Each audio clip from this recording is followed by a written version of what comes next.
Tentu saja, saya bangga jadi wanita Indonesia dengan segala busana nasional ataupun tradisional. Saya sering berpose jadi model menggunakan pakaian tradisional ataupun nasional. Oke, sekait dengan perjalanan hidup saya, kalau saya bandingkan ketika sedang itu gadis ya, pertama mau menikah, gampang ya, tidak liku-liku perjalanannya, jalan ceritanya itu ya langsung saja. Waktu itu kan saya kuliah dengan pacar saya ya, jadi sama-sama kuliah. Kebetulan kita kan dari SMA pun sudah berteman gitu, udah dekat. Dan ketika dinyatakan kita lulus kuliah, itu orang tua saya itu kan tidak mengizinkan saya jauh-jauh dari rumah. Maka saya akhirnya dinikahkan gitu ya oleh orang tua. Padahal biaya kita, saya dari orang tua, dia pun jadi dari orang tuanya, jadi masing-masing saja waktu itu. Tapi kita aman, tidak itu ya, jauh dari pergaulan bebas karena sah sebagai suami istri. Namun ketika kuliah saya tidak belum punya anak ya, di apa itu disengaja gitu. Dan punya anak setelah beres kuliah D3 itu. Makanya dengan anak saya sekarang seperti dengan teman gitu. Untuk pernikahan yang terakhir sekarang itu ada suatu keanehan yang sangat mengganjal dalam diri saya. Banyak keajaiban-keajaiban atau tantangan-tantangan yang mengharu biru gitu, dan tidak masuk akal. Karena di sini ada campur tangan orang lain gitu ya. Misalnya saja ketika kita berkenalan begitu ya, misalnya saling like di medsos gitu. Tetapi ketika bertemunya, saya tidak pernah bertemu gitu. Ketika sudah datang ke apa itu, ke tempat, ke kota saya gitu, tidak pernah bertemu gitu.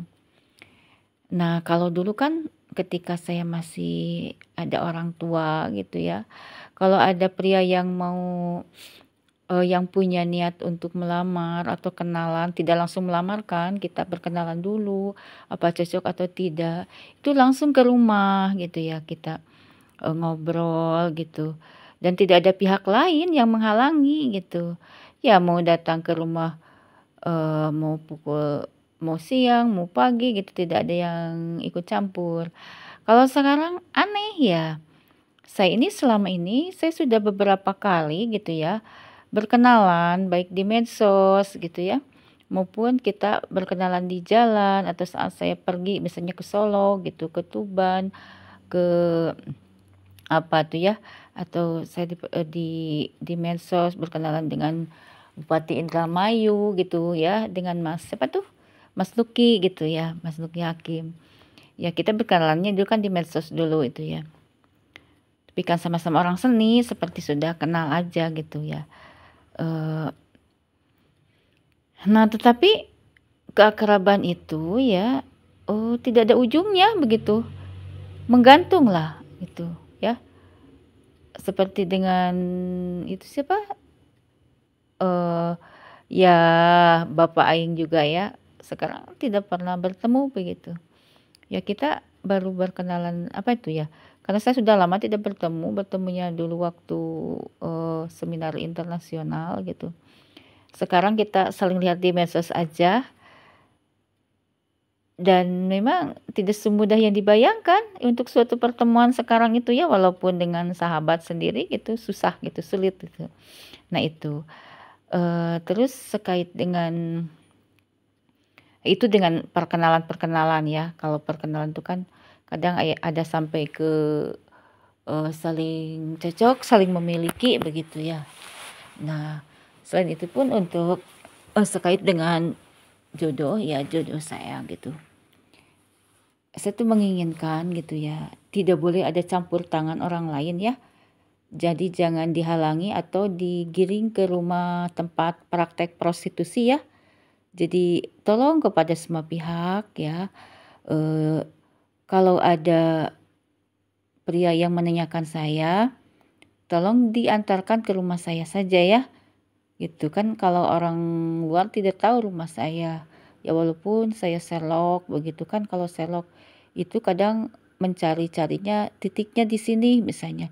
Kan di depan rumah saya pun ada rumah orang lain gitu, kadang masuknya ke rumah orang lain gitu. Nah itu jadi karena saya itu bukan orang Ciamis asli ya, mungkin ada yang sengaja untuk tidak mempertemukan saya begitu, mungkin karena ada niat-niat jelek begitu ya.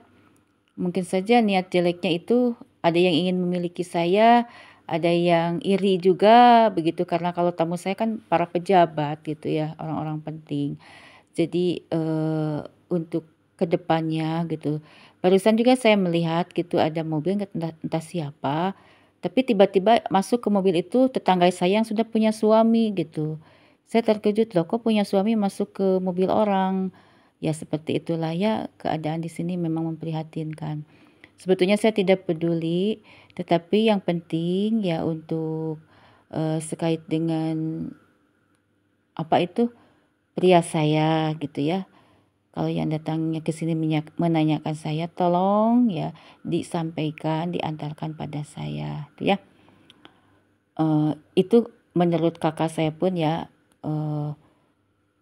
seorang tentara gitu, katanya, "Tolong itu saja, minta saja ke tetangga, ke aparat," gitu ya, "kalau tidak aman, minta saja untuk diantarkan ke rumah," gitu ya.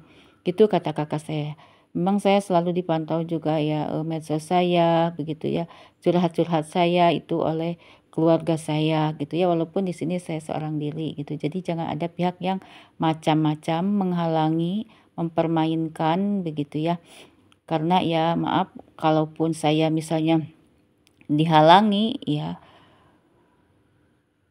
dengan kekerasan ataupun bagaimana, kalau toh ya jodoh itu kan saya tidak mau ya, untuk pernikahan tidak mau dipaksa oleh orang lain.